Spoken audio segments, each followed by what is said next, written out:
नमस्कार मित्रांनो, आपले पुन्हा एकदा स्वागत आहे आपल्या योजना मित्र या यूट्यूब चॅनेलवर। आज आपण 40 दिवसांच्या मका पिकाची प्रत्यक्ष शेतातील परिस्थिती पाहणार आहोत। मी सध्या शेतामध्ये उभा आहे आणि तुम्हाला या पिकाची वाढ, सध्याची स्थिती आणि विशेष म्हणजे मका पिकामध्ये पडलेली आळी याबद्दल सविस्तर माहिती देणार आहे। हा व्हिडिओ कोणत्याही कंपनीच्या उत्पादनाची जाहिरात नसून शेतात दिसणाऱ्या परिस्थितीवर आधारित माहिती देण्यासाठी आहे। कोणतेही औषध वापरण्यापूर्वी आपल्या कृषी तज्ज्ञांचा किंवा कृषी विभागाचा सल्ला अवश्य घ्या। मका पिकाची सध्याची स्थिती। मित्रांनो, हे पीक साधारण 40 दिवसांचे झाले आहे। या अवस्थेत मका जोमाने वाढत असतो। यावेळी पिकाला योग्य पाणी, खत आणि कीड नियंत्रणाची गरज असते। या शेतात आपण पाहू शकता की बहुतांश झाडांची वाढ चांगली आहे, मात्र काही झाडांवर आळीचा प्रादुर्भाव दिसून येत आहे। आळी कशी ओळखायची? आता आपण जवळून पाहूया।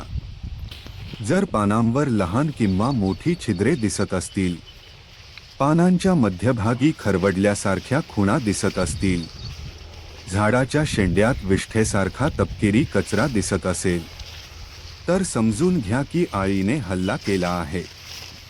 बहुतेक वेळा ही फॉल आर्मीवर्म असते। फॉल आर्मीवर्म म्हणजे काय?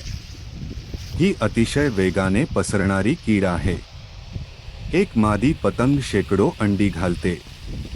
काही दिवसांत अळ्या बाहेर येतात आणि पानं खाण्यास सुरुवात करतात। नियंत्रण वेळेवर केले नाही तर उत्पादनात मोठी घट येऊ शकते।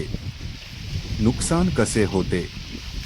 आळी सुरुवातीला पानं खाते, नंतर झाडाच्या शेंड्यात शिरते, त्यामुळे नवीन पाने खराब होतात। झाडाची वाढ मंदावते, कणीस लहान राहू शकते, उत्पादनावर थेट परिणाम होतो।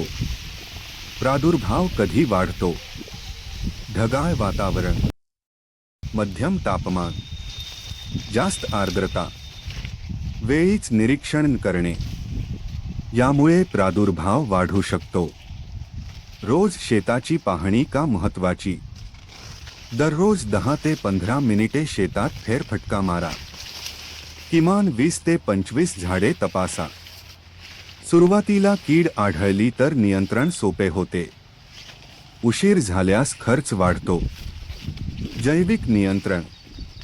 सुरुवातीच्या अवस्थेत हाताने अळ्या काढून नष्ट करता येतात। फेरोमोन ट्रॅपचा वापर करता येतो। नैसर्गिक शत्रूंचे संरक्षण करा। शक्य असल्यास जैविक नियंत्रण पद्धतींचा अवलंब करा। रासायनिक नियंत्रण। जर प्रादुर्भाव आर्थिक नुकसान पातळीपेक्षा जास्त असेल तर कृषी विभागाने शिफारस केलेली आणि आपल्या भागासाठी नोंदणीकृत कीटकनाशकेच वापरा। औषध वापरताना शिफारस केलेला डोस पाळा। सकाळी किंवा संध्याकाळी फवारणी करा। संरक्षक साधने वापरा। एकाच घटकाचे औषध वारंवार वापरू नका। फवारणी करताना घ्यायची काळजी। वारा जास्त नसावा। पाऊस येण्याची शक्यता नसावी। फवारणी सर्व शेंड्यांपर्यंत पोहोचली पाहिजे। डोस वाढवू नका। खत व्यवस्थापन। 40 दिवसांच्या मका पिकाला संतुलित खतांची गरज असते। नत्राचा हप्ता वेळेवर द्या। पोटॅशियम व सूक्ष्म अन्नद्रव्यांची कमतरता दिसल्यास कृषी तज्ज्ञांच्या सल्ल्याने उपाय करा। पाणी व्यवस्थापन। शेतात पाणी साचू देऊ नका। गरजेनुसारच पाणी द्या। जास्त ओलावा काही रोग आणि किडीला पोषक ठरू शकतो। तण नियंत्रण। तणामुळे अन्नद्रव्ये आणि पाण्यासाठी स्पर्धा वाढते। वेळेवर तण नियंत्रण केल्यास पिकाची वाढ सुधारते। पुढील 15-20 दिवसांत काय कराल? दर 2-3 दिवसांनी शेत तपासा। आळीची संख्या वाढत आहे का ते पहा। गरज असल्यास तज्ज्ञांच्या सल्ल्याने उपाय करा।